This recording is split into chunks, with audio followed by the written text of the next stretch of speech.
Karen, finally, I know I did mention that the rugby season's over, but we had a good reminder yesterday that Super Rugby is just around the corner, obviously, with Eddie Jones taking up arms at Newlands, but also the Southern Kings, who are going to be part of the competition next year, are having massive problems in their ranks with unpaid salaries and players leaving, etc. It's been getting a lot of traction on Sport 24. Tell us a bit more about it. Yeah, very, very sad news. You know, the Kings, I think yesterday sent out a press statement, very open and honest, sort of admitting to the fact that they're in dire financial straits. You know, players haven't been paid their October salaries. They were given until the 10 days, until the 10th of November to pay. They still weren't able to do so. Apparently, according to the South African Players Association now, that means players are now free to leave the union and certainly not even bother to turn up for practice next week.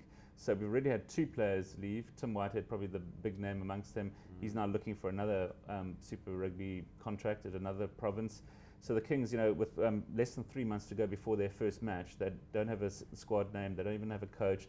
They don't have player finances being, you know, paid. Cheeky Watson, he's apparently in Australia at the moment, trying to find sponsors you know, outside of South Africa, which is always a concern.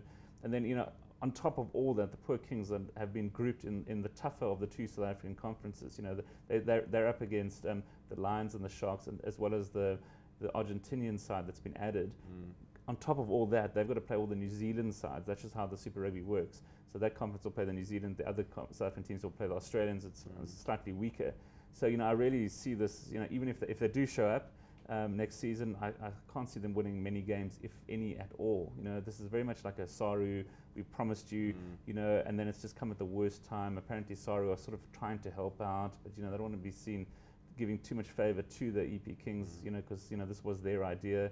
So, you know, it's 6 South African franchises, a lot of people calling for actually 4, let alone, you know, from the 5 to 4 rather than the 5 to 6. So I don't know where they're going to find all their players. I doubt they'll be competitive. So, you know, real shame for the EP region.